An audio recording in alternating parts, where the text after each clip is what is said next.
What makes a good open world RPG? This question cannot be simply answered with "be Skyrim." Out of the way, meat. However, it can be answered with "don't be Two Worlds." This video is not a review, and I know you guys are gonna get all mad about it because, like, you said you'd do a review of Two Worlds, and I'm not mad now. But you know what? It's okay. This game was quite a chore to record and continue coming up with ideas to talk about because, for one, it's really mediocre in all that it does.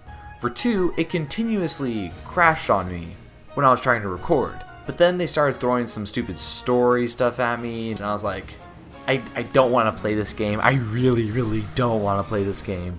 And that's why this video is Two Worlds impressions, not Two Worlds review. This is just the first 5-ish hours of me playing the game and what I thought.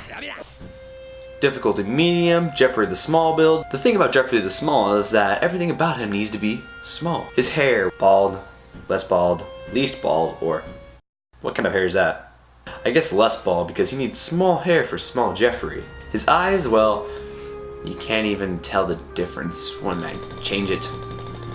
Now, here's where everything falls into place for Jeffrey the Small. Everything to the left. Let's get all over there, boys. Come on. Yep. We gotta get all that to the left. Yep.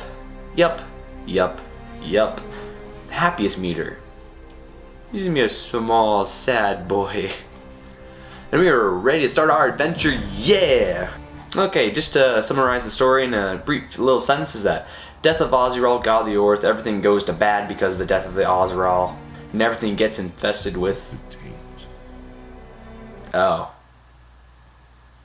Gross. Main hero and sister are traveling. Sister gets injured and she falls like... Wait, seriously? Yeah. I mean... she fell.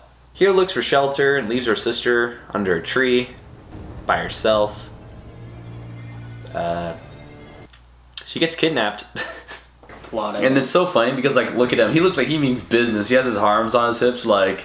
Oh, you think you thought you could escape me? Hell no! 2 months pass, and in the olden days, people obviously didn't know how to make correct tools to harvest wheat. As we see here, you're swinging the scythe, man. You're not cutting the wheat. Oh, this guy's face is so gross. Where can I find the... I don't know why it's just like... He just looks so gross. He looks like he's a child molester. Yeah, he does. Your guy looks disgusting too. Yeah, but look at his eyes. His eyes sometimes just kind of like... Dude, oh my god. He looks like the worst derp, dude. He's so derpy. He looks like he's gonna like die of an illness in like any second. He's just gonna like fall over. His skin is so like just disgusting. Everything just looks gross in this game. Eyes look weird. And as Liam put it, Liam talk. My dad had sex with my aunt. Okay, I can't even do this. The voice acting sucks. It sucks really bad. I do not have sufficient time. Don't have sufficient time. He sounds like he's just monologuing. Yeah, he's like, I really don't have sufficient time. But game, I have a question for you. Why does everyone say tis? Tis only... Got it, olden days, yep. Go to a cave because the local townspeople are getting killed by the Groms, so we gotta go and kill the Groms. And here we see the game's graphics, and the game graphics, and the cutscene graphics. Calapalooza! I don't know why I thought this was funny. I don't understand why I thought this was funny. This is... Calapalooza means what the fluff in English, and I'm just bringing to attention that the in-game graphics look much better than the cutscene graphics. And why did I say that? I don't know. I'm a nerd. Nerds do weird things. The game graphics look better than the cutscene graphics. Apparently in the Epic Edition, they updated the in-game graphics, but they didn't actually change the cutscene graphics, so I guess they saw the cutscene graphics and they're like, wow, that's really bad. Might as well just try to fix something to make it redeemable. We learn about warriors, hired ones, which is Gandohar's gang, and that Gandahar is waiting in the town for us. So we have to go and talk to him, obviously. Where is my sister? I saw her only a few days ago. I can assure you that she is in good health. Nothing will happen to her if you do as we say. If you harm one hair of her head. Yes, Two Worlds. riveting. I was talking before about how one of the main reasons why I stopped playing was because like the story just started getting just stupid. I was able to communicate with my sister through telepathic ways. It's all portrayed really weirdly and all through horrible voice acting, so screw this, I'm going home. Let's talk about the combat. The ragdoll deaths are funny.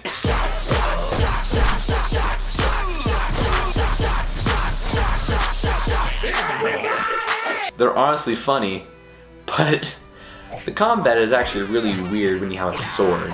You swing it like you have a broken wrist. You really can't tell where you're swinging. Like, sometimes I feel like I swear that I would hit, and sometimes I feel like I'd sometimes just randomly miss.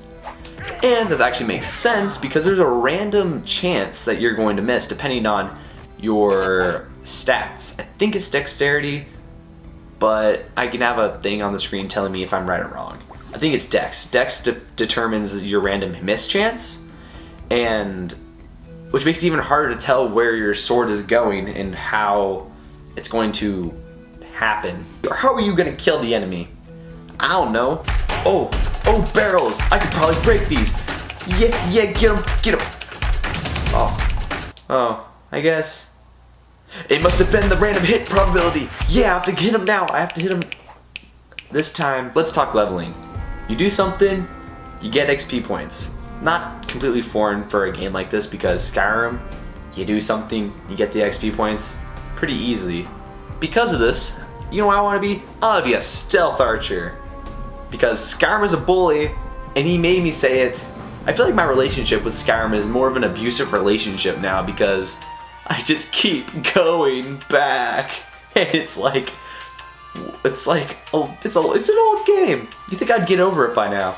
But the thing is I actually got a PC really recently, and I've never played it, so I wanted to play it, and now I'm on the grind, and I can't stop thinking about Skyrim. I honestly can't blame the game if I can't do the stealth archer build, because it's not Skyrim, which I get. So let's see if it works. No, it does not work.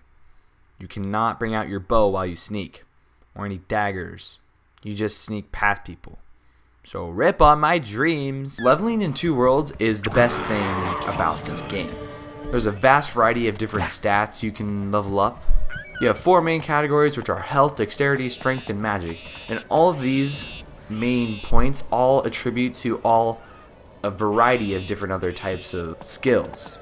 And I'm not going to name them off, but just look at all these. There's a lot of different stuff. Actually, good on you, Two Worlds, man.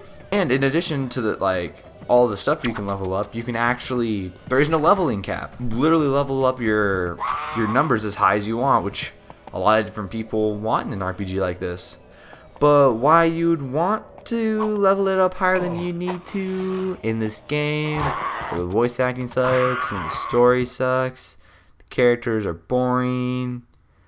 I mean, that's just beyond me, but you could if you want to.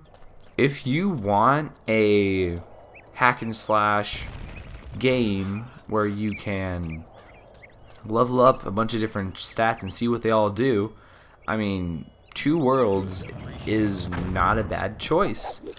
But when you take into consideration all of the other problems that it has, it's honestly not a game that I'd want to be playing any more than 5 hours. And that's it, I'm done. That's my impressions of Two Worlds. Maybe there's some really great leveling thing that happens, and oh my gosh, the game's all worth playing it for the leveling system, and it's so deep, and it could be deep, honestly, but I don't know, I'm done. I can't do this anymore, I'm sorry. I just can't get this guy's face out of my mind, and I gotta leave!